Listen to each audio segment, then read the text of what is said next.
Breaking news చూస్తున్నారు. Congress senior నేత ధర్మపురి శ్రీనివాస్ కనుమూశారు. గుండెపోటుతో ఈరోజు తెల్లవారుజామున ఆయన మృతి చెందినట్టు తెలుస్తోంది. గత కొంతకాలంగా అనారోగ్య సమస్యలతో ఆయన వీల్ చైర్ మీదే తన జీవనాన్ని కొనసాగిస్తున్నారు. చాలా తీవ్రమైన అనారోగ్యంతో ఆయన ఎదుర్కొన్న పరిస్థితి.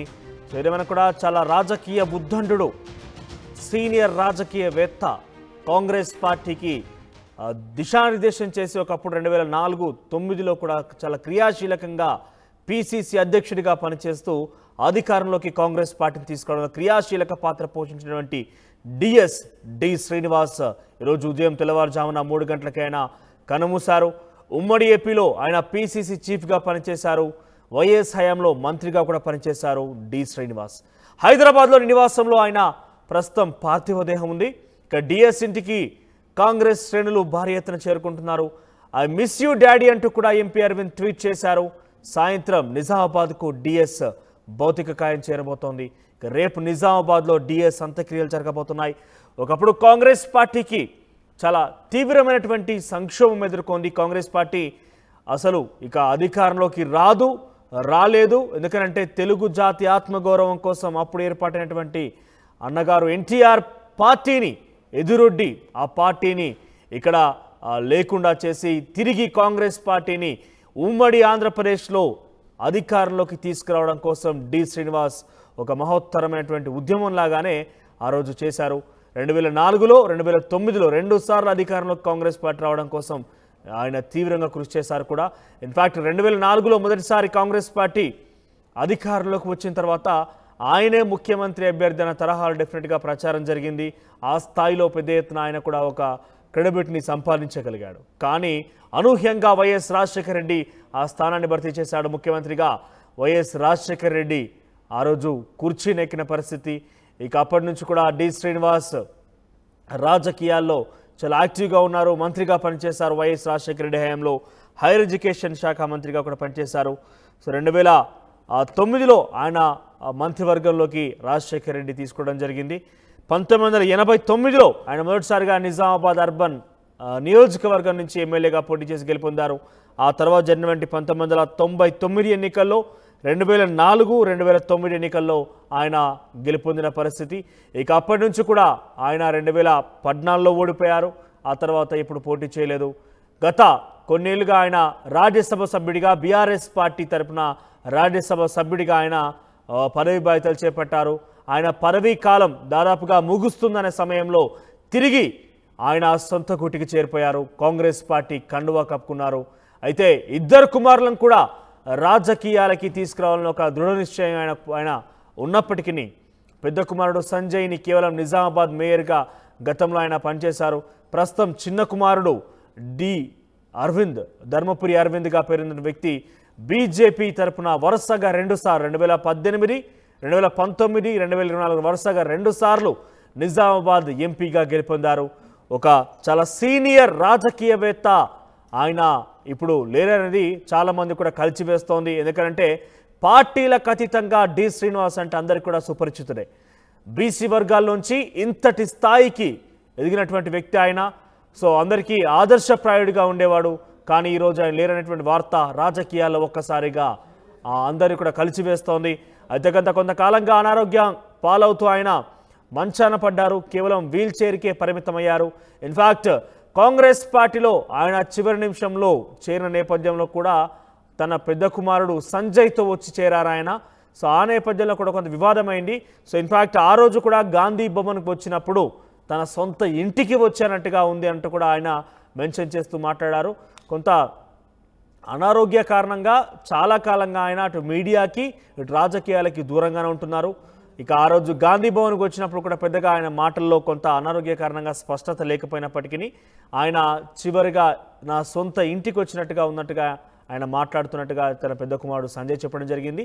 ఆయన గాంధీ భవన్కి వచ్చి చివరి నిమిషంలో కండువా కప్పుకున్నప్పటికీ ఆయన అదే వీల్ చైర్ మీద వచ్చి ఆయన కండువా కప్పుకున్నారు, కాంగ్రెస్ పార్టీ కండువా. సో ఒక రాజకీయ ఉద్దండు, తలపడినటువంటి రాజకీయ నేత డి శ్రీనివాస్ నింగికెగిశారు. ఏదేమైనా కూడా డి శ్రీనివాస్ మరణం ఇటు తెలుగు రాష్ట్రాలే కాదు జాతీయంగా కూడా కలిచివేస్తున్న అంశం. ఎందుకంటే ఆయన చాలా రోజుల పాటు పిసిసి అధ్యక్షుడిగా పనిచేశారు. బీసీ నాయకుడిగా కాంగ్రెస్ పార్టీలో అంతటి స్థాయికి ఎదగడం అనేది చాలా గొప్ప విషయం. సో అటువంటి స్థాయికి ఎగిసినటువంటి డి శ్రీనివాస్ని ఈరోజు ఎవరు కూడా ఆయన లేరనే వార్తని దిగమింగుకోలేకపోతున్నారు. సో కాంగ్రెస్ పార్టీకి ఇది ఒక తీరని లోటు అని చెప్పాలి. చాలా పెద్ద ఎత్తున కాంగ్రెస్ పార్టీ శ్రేణులు అక్కడికి చేరుకుంటున్నారు. సో కాంగ్రెస్ అనే కాదు, బీజేపీ బీఆర్ఎస్ పార్టీలకు అతీతంగా ఆయన ఒక వ్యక్తిగా రాజకీయ నేతగా ఎదిగారు డి శ్రీనివాస్.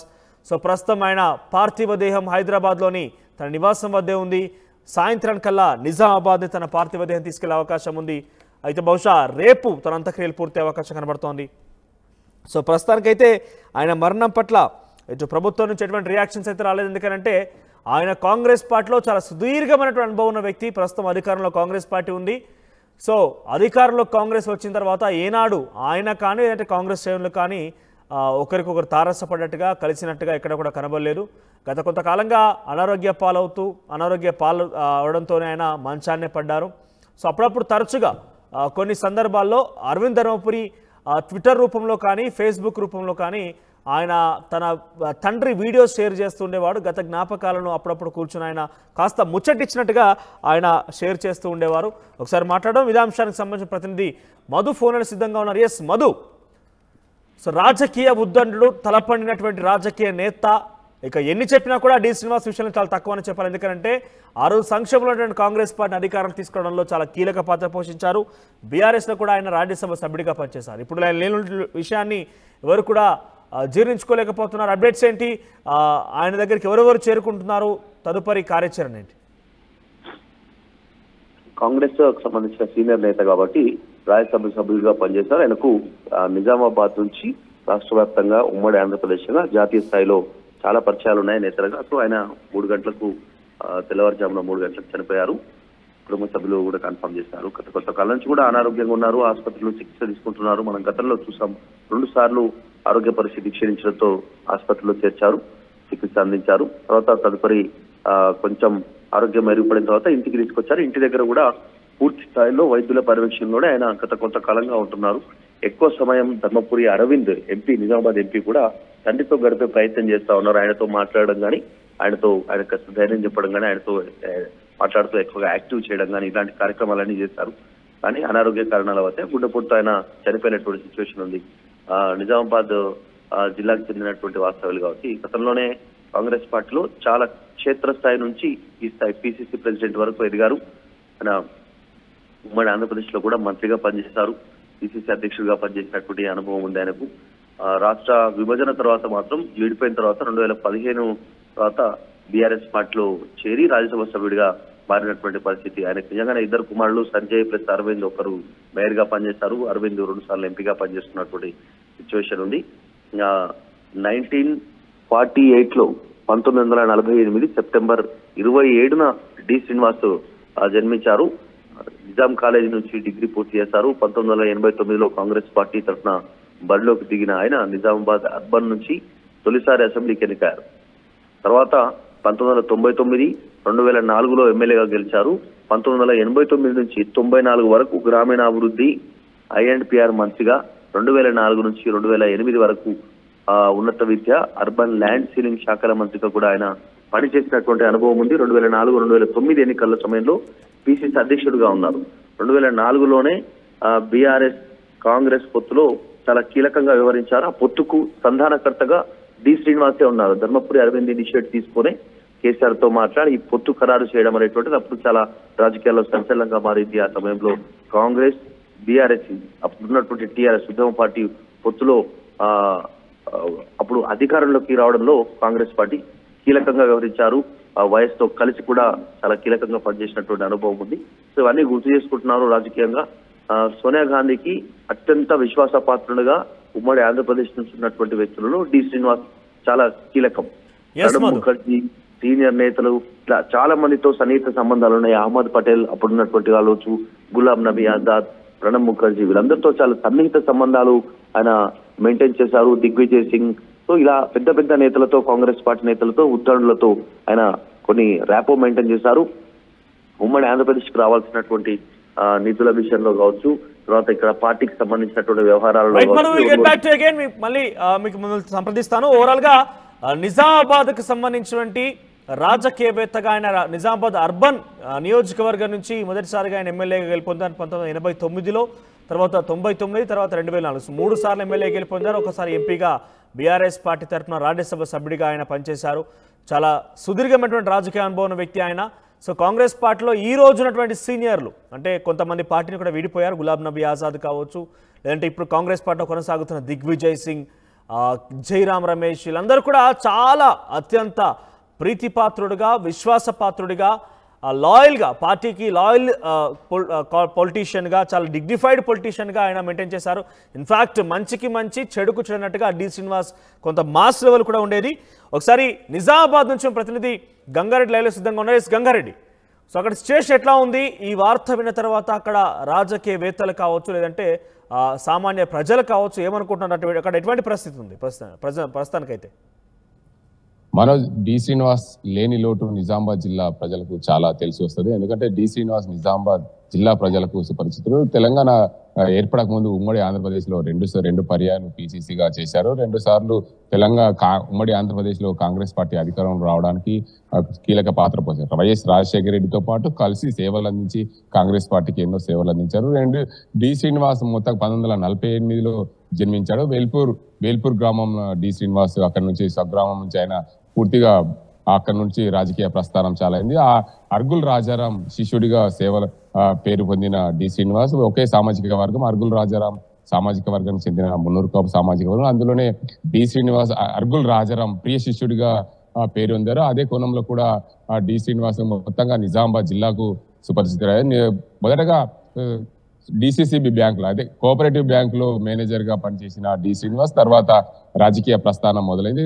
అప్పటి నుండి కాంగ్రెస్ పార్టీని అంటిపెట్టుకొని కాంగ్రెస్ పార్టీకి సేవలు అందించారు. కాంగ్రెస్ పార్టీ అగ్రనేతలతో పూర్తిగా సత్సంబంధాలు పెట్టుకొని, డి శ్రీనివాస్ అంటేనే కాంగ్రెస్ పార్టీ తెలంగాణ ఆంధ్రప్రదేశ్ లో అనే కోణంలో కూడా అలాంటి ప్రస్థానానికి వచ్చింది. ఖచ్చితంగా డి శ్రీనివాస్ లేని లోటు నిజామాబాద్ జిల్లా ప్రజలతో పాటు రాష్ట్ర వ్యాప్తంగా కూడా కొంత మేరకు కనిపించే అవకాశం. ఎందుకంటే డి శ్రీనివాస్ కు 2 కుమారులు. డి శ్రీనివాస్ మొదటి కుమారుడు నిజామాబాద్ మొదటి మేయర్ గా పనిచేశారు కాంగ్రెస్ పార్టీ నుండి.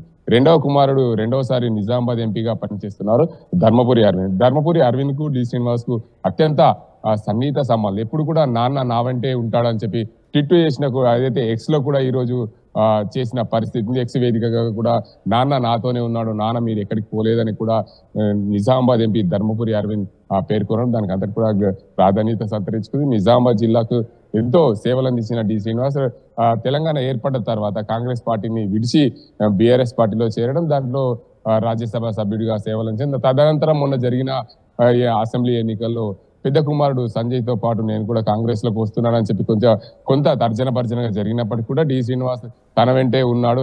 డి శ్రీనివాస్ ఎక్కడికి కూడా పోలేదు. గత కొన్ని రోజులుగా అనారోగ్యం పాలవడం, దానికి సంబంధించి ఆసుపత్రిలోకి నిజామాబాద్ ఎంపీగా కొనసాగుతున్న ధర్మపురి అరవింద్ ఆసుపత్రిలో చికిత్సలు అందించడం, దగ్గరుండి నాన్న ఎలాంటి ఇబ్బందులు కలగకుండా నాన్న నీకు ఉన్నాను, నువ్వు నాతో ఉన్నావు అనుకుంటా, తోడుగా ఉన్నావు అంటూ నాన్నతో పాటు ఉండి ధర్మపురి అరవింద్ ఎంతో సేవలు అందించారు. దాంతో పాటు నాన్న లేడనే మాట తట్టుకోలేని పరిస్థితిలో ఉన్నాడు ధర్మపురి అరవింద్. ఎందుకంటే నాతోనే ఉన్నాడు నాన్న అనే కోణంలో కూడా ధర్మపురి అరవింద్ చెప్తున్న పరిస్థితి నెలకొంది. మొత్తానికి నిజామాబాద్ జిల్లా రాజకీయాల్లో ధర్మపురి అరవింద్ ధర్మపురి శ్రీనివాస్ ఎంతో సేవలు అందించారని చెప్పవచ్చు. దీనికి అందరికి సంబంధించి పూర్తిగా 2004, 2009 అసెంబ్లీ ఎన్నికల్లో కాంగ్రెస్ పార్టీ విజయం సాధించడానికి ప్రయత్నాలు చేశారు. అయితే 1989, 94లో మంత్రిగా పనిచేశారు. 2004, 2008 వరకు కూడా ఉన్నత విద్య అర్బన్ ల్యాండ్ సీలింగ్ మంత్రిగా పనిచేశారు. తర్వాత పూర్తిగా 2016 నుండి 2022 వరకు బీఆర్ఎస్ పార్టీలో కొనసాగారు. రాజ్యసభ సభ్యుడిగా ఉన్నారు. దాని తర్వాత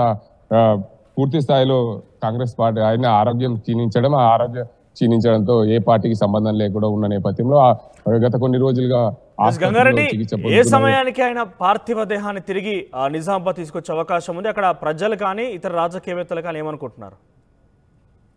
మొత్తంగా నిజామాబాద్ కు డి శ్రీనివాస్ పార్థివ దేహాన్ని ఈ రోజు సాయంత్రం తరలించే అవకాశాలు ఉన్నట్లు కుటుంబ సభ్యులు పేర్కొంటున్నారు. మొత్తానికి నిజామాబాద్ జిల్లాకు డి శ్రీనివాస్ పార్థివ దేహం రావడం వల్ల ఈ ప్రాంత అయితే నిజామాబాద్ జిల్లా ప్రజలందరికీ సందర్శనార్థం ఈ రోజు సాయంత్రం నుండి రేపు ఉదయం వరకు సందర్శనార్థం డి శ్రీనివాస్ స్వగృహంలో ఉంచేందుకు సిద్ధమయ్యారు.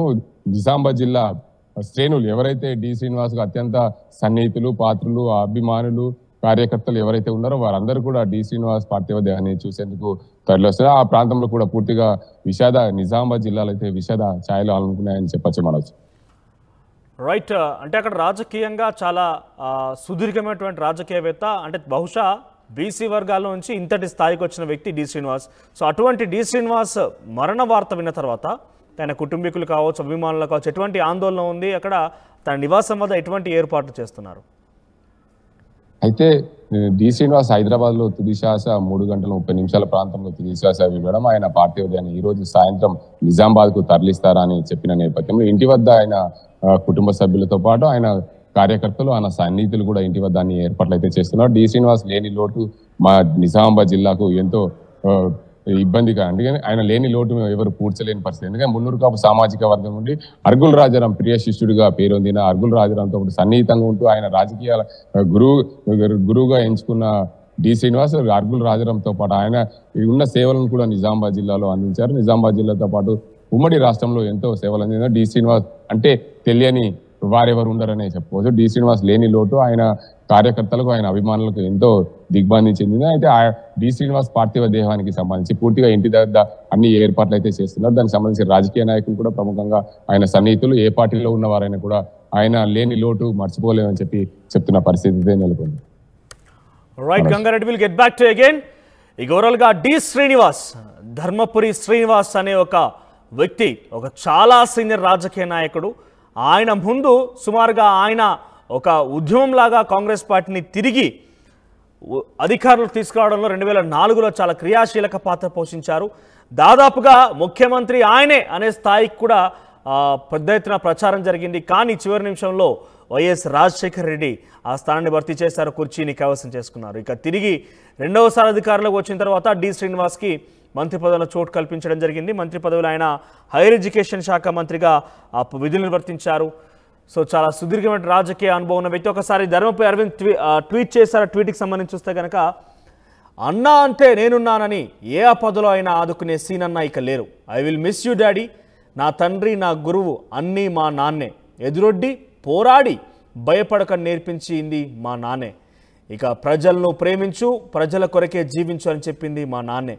నాన్న, నువ్వు ఎప్పటికీ నాతోనే ఉంటావు, ఎప్పటికీ నాతోనే ఉంటావు అంట ఆయన మెన్షన్ చేశారు. చాలా ఎమోషన్తో కూడిన ట్వీట్ అంతా కూడా.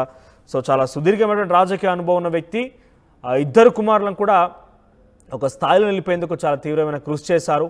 పెద్ద కుమారుడు సంజయ్ నిజామాబాద్ మేయర్గా ఆయన పదవి బాధ్యతలు చేపట్టి ఆయన పదవీ కాలం కూడా పూర్తయిపోయింది. సుమారుగా దాదాపు అయిపోయింది. చాలా గతంలో మాజీ మేయర్గా చెప్పుకోవచ్చు ఇప్పుడు కూడా.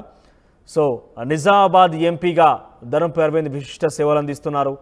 సో ఆయన చాలా mass and dynamic. D Srinivas అని అంటే చాలా అరెగెంట్, అదేవిధంగా చాలా అంటే ముక్కుసూటి మనిషి, ఎటువంటి కోపతాపాలు లేకుండా చాలా ముక్కుసూటి మనిషి. సో ప్రజెంట్ ఆయన ఒక అజాత శత్రువు అని కూడా చెప్పొచ్చు. ఎందుకనంటే ఆయనకు పార్టీలకు అతీతంగా అభిమానులు ఉన్నారు. ఆయన రాజకీయంగా ఇన్స్పిరేషన్ తీసుకొని ఎంతోమంది రాజకీయ నాయకులు ఎదిగిన వాళ్ళు ఉన్నారు. సో ఆయన బీఆర్ఎస్ పార్టీ కావచ్చు, బీజేపీ కావచ్చు, కాంగ్రెస్ కావచ్చు, ఏ పార్టీలో చూసినా కూడా ఆయనకు ఒక ప్రత్యేకమైనటువంటి ఫ్యాన్ బేస్ క్రియేట్ చేసుకున్నారు. ఆయన ఒక అజాత శత్రువు అని కూడా మనం చెప్పొచ్చు. కిరణ్ కుమార్ రెడ్డి, రోషయ్య, అంతకు మునుపు వైఎస్ రాజశేఖర రెడ్డి, వీళ్ళందరూ కూడా ముగ్గురు ముఖ్యమంత్రులు ఆయన చేతుల మీదుగానే ఆయన పీసీసీ పదవి బాధ్యతలు చేపట్టిన తర్వాత ఎన్నికైన వాళ్ళు.